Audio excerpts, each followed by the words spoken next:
Hi friends, आज हम बनाने जा रहे हैं पास्ता।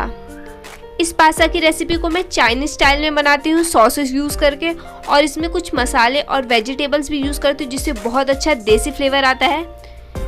ऐसी पास्ता की रेसिपी आपने कभी नहीं ट्राई की होगी जिसमें चाइनीज़ और देसी दोनों फ्लेवर आए, और बहुत ही ईजी, बहुत ही फ्लेवरफुल बनके रेडी हो जाता है। तो चलो बनाना शुरू करते हैं।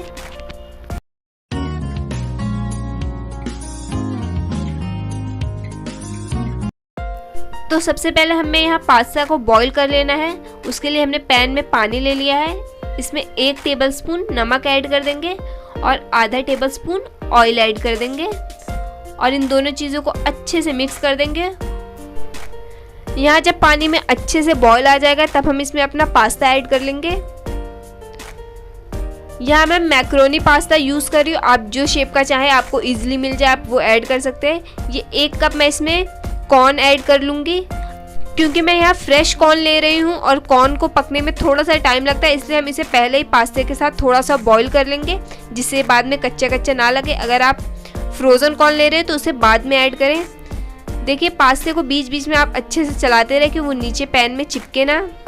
4-5 मिनट में यह हमारा पास्ता बॉईल हो गया। हम इसके पानी को छान लेंगे और एक बार नॉर्मल पानी से इसे वॉश करके स्ट्रेनर में साइड में रख देंगे। यहाँ एक पैन में 1 टेबलस्पून ऑयल ऐड कर लेंगे। ऑयल बहुत ज़्यादा ऐड ना करें पास्ते में। ये देखिए, ऑयल अच्छे से गर्म हो गया है। हमने आधा टेबलस्पून अदरक और आधा टेबलस्पून लहसुन को बारीक बारीक कट कर लिया है, वो ऐड कर लेंगे। अगर आप अदरक लहसुन नहीं खाते हैं तो आप ना ऐड करें। इसका थोड़ा सा कलर चेंज हुआ है। एक छोटी प्याज ली थी हमने जिसे रफली कट कर लिया है, वो ऐड कर लेंगे और इसे भी थोड़ी देर तक भून लेंगे। ये चाइनीज़ सॉस हम बना रहे हैं तो सारी चीज़ें हाई फ्लेम पे कुक करेंगे।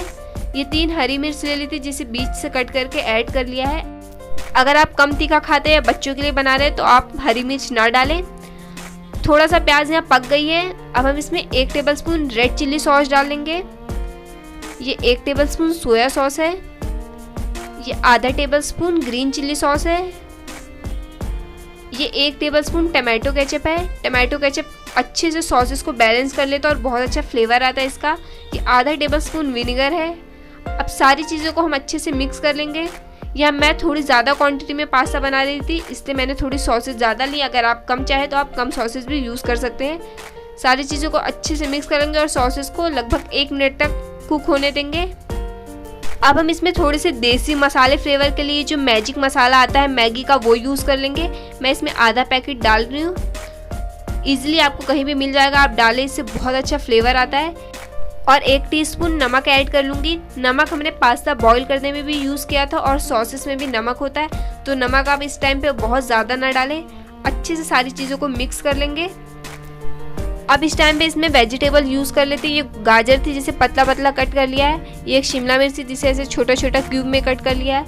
आपको जो वेजिटेबल पसंद है आप कम ज़्यादा अपने हिसाब से कर सकते हैं, पर इसमें जितनी ज़्यादा वेजिटेबल यूज़ करो उतना ही अच्छा फ्लेवर आता है। थोड़ी देर तक पहले हम शिमला मिर्च और गाजर को पका लेंगे। अब इस पॉइंट पे हम टमाटर ऐड कर लेंगे। एक बड़ा टमाटर था जिसे क्यूब्स में कट कर लिया है। ये 1 कप पत्ता गोभी थी जिसे कट कर लिया है। आपको लग रहा होगा ये मैंने चाइनीज़ सॉसेस में टमाटर और पत्ता गोभी यूज़ किया है, तो जी हाँ, इसका बहुत ही अच्छा फ्लेवर आता है। मेरे घर में हमेशा मैक्रोनी इसी स्टाइल में बनती है और बहुत फ्लेवरफुल बनती है, बहुत ही अच्छा टेस्ट आता है इसका। सॉसेस और वेजिटेबल्स को हम यहाँ अच्छे से मिक्स कर लेंगे और थोड़ी देर कुक कर लेंगे। वेजिटेबल का क्रंच नहीं ख़त्म करना है हमें यहाँ पे। अब जो हमने पास्ता और कॉर्न बॉईल करके रखा था वो ऐड कर लेंगे और इसे अच्छे से मिक्स कर लेंगे। बहुत जल्दी और आसानी से बनके ये पास्ते की रेसिपी रेडी भी हो जाती है। बस वेजिटेबल कट करने में और पास्ता बॉईल करने में आपको थोड़ा सा टाइम लग सकता है। 10-12 मिनट में आप पूरा पास्ता बना के रेडी कर लेंगे और बच्चों और बड़ों सबको बहुत पसंद आएगा। यहाँ मैंने इतनी सारी क्वांटिटी में ये पास्ता बनाया था, लेकिन बहुत ही जल्दी मेरे घर पे ख़त्म हो गया था। आपके घर पे भी सबको बहुत पसंद आने वाली ये रेसिपी, तो ट्राई ज़रूर करें। देखिए, बन के रेडी हमारा चाइनीज़ और देसी स्टाइल में बहुत सारी वेजिटेबल्स वाला पास्ता, तो ट्राई ज़रूर करें। मेरे स्टाइल में ये पास्ते की रेसिपी बहुत ही अलग फ्लेवर होता है इसका और बहुत ही टेस्टी होता है। वीडियो कैसी लगी मुझे कमेंट करके ज़रूर बताएं। अच्छी लगे तो वीडियो को लाइक कर दे, चैनल को सब्सक्राइब कर दे और बेल आइकन भी हिट कर ले। तब तक के लिए बाय बाय।